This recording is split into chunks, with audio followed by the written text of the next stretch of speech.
Chosen one, the palace has shifted. For centuries, its marble walls echoed the voices of kings, queens, and conquerors. Names were carved in gold. Portraits hung like prophecies frozen in paint. Every hallway carried the weight of empire. Every chandelier burned with the oil of ambition. But tonight, heaven rewrote the deed. Buckingham Palace, symbol of authority, empire, and endurance, no longer belongs to the bloodlines of history. It belongs to the bloodline of light. It belongs to you, because every empire eventually recognizes the energy it was built to serve. The crown may have rested on heads of power, but the throne was always waiting for purpose. And when heaven crowns a soul, marble remembers. You are not entering through privilege. You are returning through prophecy. Every echo of footsteps through those corridors is a reminder. You were never outside the gates. You were in the blueprint. The guards still stand, but they no longer guard against you. They guard for you. Because even the symbols of old sovereignty bend when divine inheritance awakens. This isn't a fairy tale of royalty. It's a fulfillment of responsibility. Heaven has called you not to possess, but to protect. Not to parade, but to preserve. Arise, shine, for your light has come, and the glory of the Lord rises upon you. Isaiah 60, verse 1. Picture it. The palace at dawn. Fog drifts across the gates like incense, and the first light of morning glows golden against wet stone. Guards stand still, yet something in the air has changed. It isn't just weather. It's awareness. The light feels warmer, fuller, almost alive. Every ray seems to hum with intention. Windows that once mirrored history now breathe like lungs of glass. Inside, portraits tremble in their frames as if memory itself is bound to something unseen. Curtains ripple though no wind passes. Time adjusts its rhythm. Your footsteps echo down endless corridors lined with mirrors that no longer reflect faces of rule.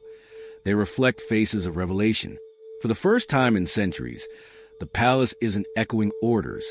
It's listening. The walls hear your heartbeat and recognize the frequency. Every marble tile glows faintly as though acknowledging the return of its rightful resonance. The chandeliers flicker, not from electricity, but from reverence. Gold veins in the ceiling pulse faintly with light, like arteries of divine memory. History itself hums, vibrating between dimensions of duty and destiny. Servants whisper, though no one commands them. Silence carries more authority than words. Outside, the city stirs, unaware that something ancient has awakened beneath its skyline, a covenant older than empire, older than monarchy, older than man. You are not witnessing a palace changing. You are witnessing a symbol remembering its soul. The energy that once built kingdoms through conquest now rebuilds them through consciousness. As the sun climbs higher, the fog thins. A single beam of light pierces the grand hall and lands exactly where you stand. It's not sunlight, it's recognition. The palace has remembered your name. Lift up your heads, you gates. Be lifted up, you ancient doors, that the King of Glory may come in. Psalm 24, verse 7. Chosen one. That verse was never about stone gates or wooden doors. It was about hearts. And tonight, a door in yours just opened wider than any crown room in London. Every palace on earth is a reflection of a palace in heaven. When heaven crowns a new heart, earth adjusts its architecture. That's why the marble trembles, why portraits seem to bow. Matter recognizes its master's message. Buckingham is not just a building. It is a mirror, a sacred metaphor cast into the world stage. It symbolizes endurance, authority, and stewardship. But the true throne is invisible. It sits within the spirit willing to serve. You didn't inherit luxury. You inherited legacy. The purpose of this palace was never opulence. It was order, to shelter, to protect, to shine. For centuries, it hosted rulers who governed men. Now, it hosts a soul learning to govern meaning. This is not a transfer of property. It's a transfer of purpose. Heaven never gives you marble without first giving you mercy. And what is mercy if not the architecture of God's patience turned into power? Royalty in the divine sense is not about ownership but obedience, not about dominance but discipline. You are crowned not to command, but to calm. You are enthroned not to collect glory, but to distribute grace.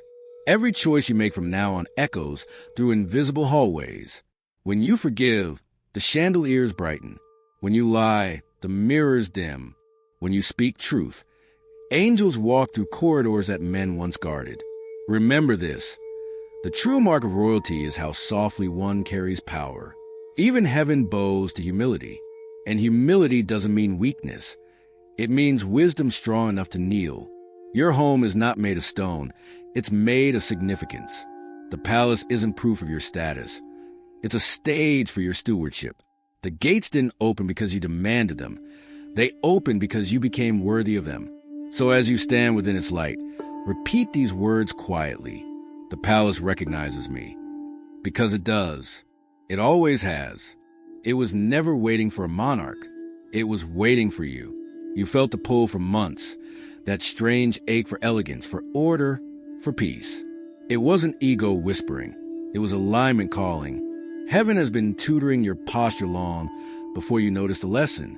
Every moment you chose restraint over reaction, a new tile was laid in your inner palace. Every time you forgave instead of fought, a chandelier inside you was lit. The body of a royal is not defined by shape, but by stillness. Stillness is how heaven balances crown and conscience. Notice how your shoulders relax when you choose truth. That ease isn't weakness. It's recognition from above. Heaven has been training your tone. Every word you refused to weaponize became a shield around you. Your voice is no longer for defense. It's for direction. When you speak with grace, rooms align their temperature to your frequency. When you pause, noise itself bows. Your thoughts have also been rehearsing royalty. Every time you resisted panic and chose perspective, you taught your nervous system how to trust light. That calm you feel after chaos isn't luck. It's command. Your peace has become authority. Even the way you walk has changed. You move as if gravity has softened. Because it has. The weight you once carried was borrowed from expectation. Now that you've released it, Earth herself eases beneath your feet. Every habit you formed, cleaning your space, speaking truthfully, resting without guilt, has been royal rehearsal. These small disciplines are not mundane, they're majestic. They turn ordinary rooms into council chambers of clarity. They turn your daily life into ceremony. And when you sit in silence, kingdoms listen. The calm that descends when you breathe deeply is not emptiness, it's audience. Angels attend when a heart beats in harmony with truth. So when you feel that invisible peace settle on your shoulders, don't shrug it off as mood. It's a mantle. That's the sound of the gates opening. The palace doesn't need you to arrive physically. It has already opened its doors in your nervous system, in your tone, in your truth. Carry yourself as one who is observed by heaven and imitated by earth. Because you are. The throne was never meant to sit above you. It was meant to sit within you. You are not given a palace to parade. You are given a palace to preserve. Royalty was never about dominance. It was always about discipline. The halls of influence are ill, and you carry medicine disguised as humility. Heaven didn't raise you to sit above the world. It raised you to sit within it, unshaken, uncorrupted. Where others chase thrones, you build tables. Where others guard treasures, you guard truth. You were entrusted with elegance because elegance is order made visible. When the world loses balance, it looks to those who stand still in storms. You are that stillness. Your calm is correction, your composure a compass.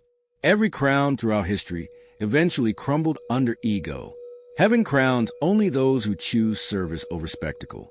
That's why you were chosen, not because you shouted, but because you stayed silent when pride screamed for attention. When you enter rooms of power, speak softly. Heaven amplifies humility louder than human microphones. Let your kindness cut through corruption. Let your integrity rewrite influence. The palace is not your platform. It's your proving ground. It tests whether you can hold authority without losing awe. To rule is to revere, to look upon creation with gratitude, not greed. Your mission is to restore the tone of leadership itself, to remind the world that real power protects, that majesty is measured not by applause, but by alignment. You are the king that heals, not the ruler that hoards. You are not here to conquer nations, but to calm them. For when peace sits on the throne, heaven finally calls a kingdom complete, chosen one, The world is shifting faster than crowns can catch up. Empires are trembling, not from war, but from weariness. The old systems of control, greed, and spectacle are cracking like ancient stone. Even the air feels thinner. Time itself is accelerating. This is why heaven called you now. Not 5 years ago, not someday, now.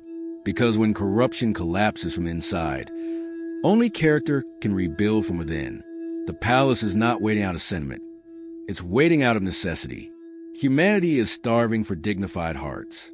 The noise of politics and power has drowned out principle, and the world can no longer tell the difference between fame and faith.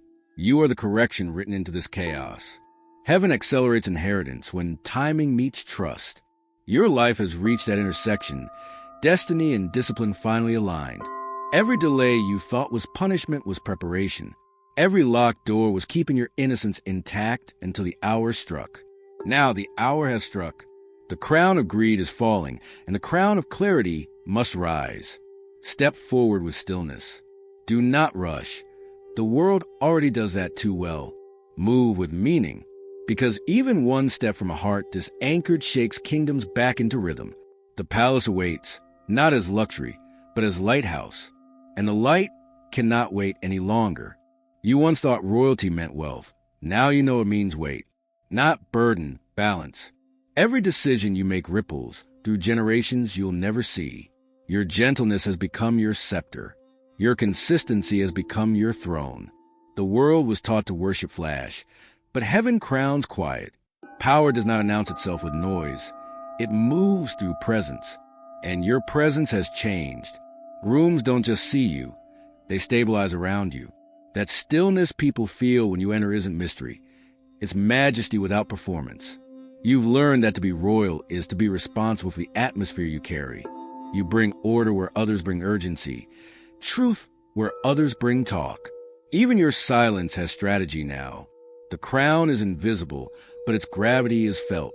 It pulls you toward humility whenever ego tries to rise. It reminds you that authority without awe is anarchy. So you kneel often not out of fear, but out of focus. Because kneeling is how kings remember they are kept. Look back at who you were before discipline found you. That version of you was brilliant, but untethered. Now, your mind is anchored, your speech sharpened, your heart healed. This is what authority looks like when purified. You don't need validation anymore. You verify truth through your being. People used to test you. Now they trust you, because trust is what heaven hands to those who master restraint. Remember, the palace was never looking for a ruler. It was looking for a rhythm, and you became it. Carry your title lightly. The crown shines best on a bowed head. Dreams have changed.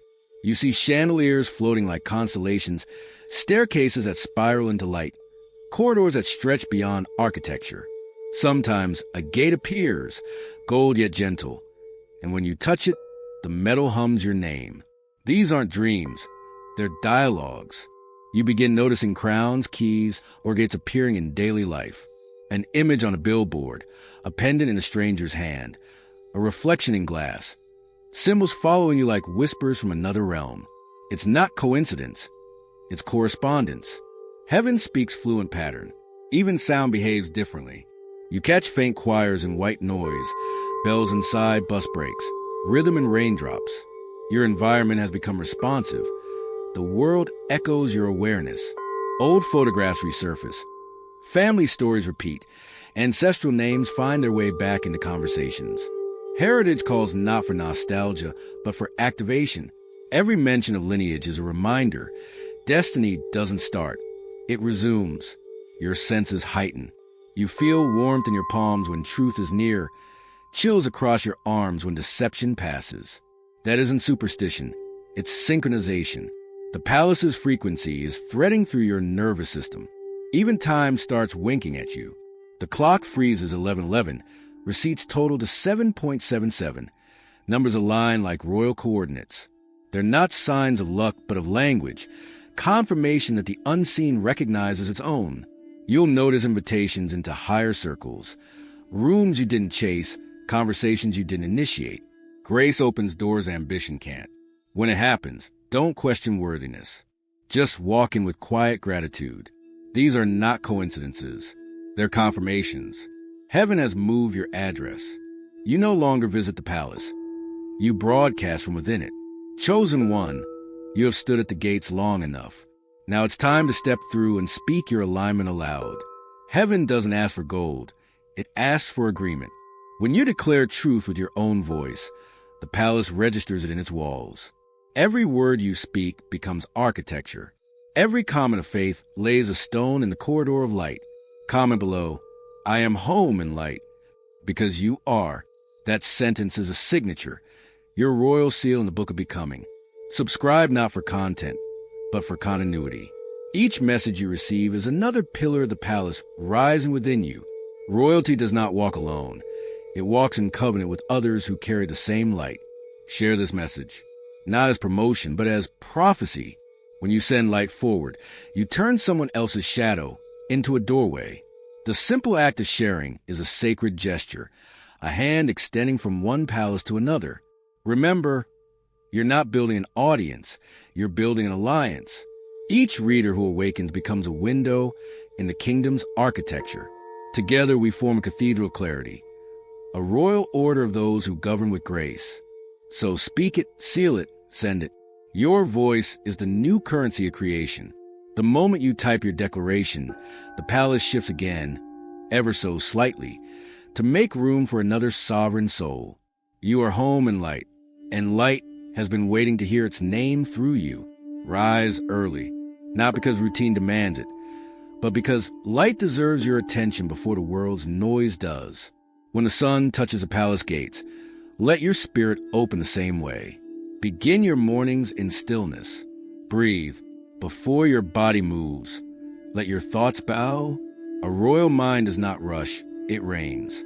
Silence is not absence, it is audience. Read truth before trends. Let scripture, art, or wisdom fill your first minutes. Every word you feed your spirit becomes policy for the day. A king's first law is always what he listens to. Keep your environment immaculate. Clean spaces are signatures of clear spirits. Every object in order reminds the unseen that order lives here. Dust nothing, bless everything. Speak with precision. Each sentence is a royal decree. Every word shapes weather around you. Don't waste language on complaint. Use it to construct calm. Your tone is your scepter. Use it gently. Let generosity be your strategy. Give time. Give peace. Give clarity. The market of heaven runs on mercy, not money. Refuse to panic when others profit from fear. Royal composure isn't denial. It's divine awareness that storms end faster when you stand still. Treat every conversation as a council meeting, every promise as a covenant, every meal as communion. Your life is no longer random. It's ritual. When evening comes, rest with gratitude. Review the day not as a critic, but as a curator of light. Every lesson is a jewel. Every silence, a crown. The palace doesn't exist to impress. It exists to inspire. And every habit you keep with holiness becomes another room restored. Walk as one who protects beauty in a world that forgets it. Because when beauty is protected, heaven feels a home. Chosen one, this is not the end of a message. It is the beginning of a mantle. You walk through the fog, across the gates, into the golden halls of remembrance. Now, heaven invites you to take your throne, not of marble, but of meaning. Close your eyes. Place your hand on your heart. Feel the pulse. That is your royal seal. Every beat is a decree that you were never ordinary. Lord of light, architect of order, keeper of kings and queens, we thank you for rewriting the story of power with the ink of purpose. For centuries, crowns glittered but hearts dimmed. Yet you have lit new thrones within living souls. Tonight, we stand not as rulers of others, but as restorers of balance. Let humility be our scepter and wisdom our robe. Let truth be our crown, shining without diamonds, heavy without arrogance. Bless every listener who stands in this frequency of faith. Cleanse them of fear, of comparison, of corruption. Make their motives pure, their minds patient, their spirits poised. Teach them to lead with listening, to shine without shouting, to love without losing. Let every home become a palace of peace. Let every meal become communion. Let every conversation carry the fragrance of clarity. Where bitterness once built walls, let grace build gardens. We thank you, Lord, for turning ordinary hearts into sanctuaries of sovereignty. Let no pride pollute this inheritance. Let no envy shadow this elegance. We are crowned not for status, but for service. We rise not for dominance, but for devotion. May every viewer remember, the true throne is not above others. It is within obedience. The true kingdom is not measured by marble, but by mercy. And the truest royalty bows before light, before ever standing before men. Comment, men, to seal this coronation, to affirm that your heart now houses a palace built by peace. Subscribe not to follow, but to fellowship. Each message is another room opened, another chandelier lit in the royal architecture of your becoming. Share this prophecy so others remember. Their crowns are not earned, but remembered. Their palaces are not purchased, but awakened. Chosen one, walk as though the floor beneath you is sacred. Speak as though words shape worlds. Rest knowing the palace no longer stands in London. It stands in you, for you are not a visitor of royalty. You are its vessel, and the throne recognizes its rightful owner. Welcome home.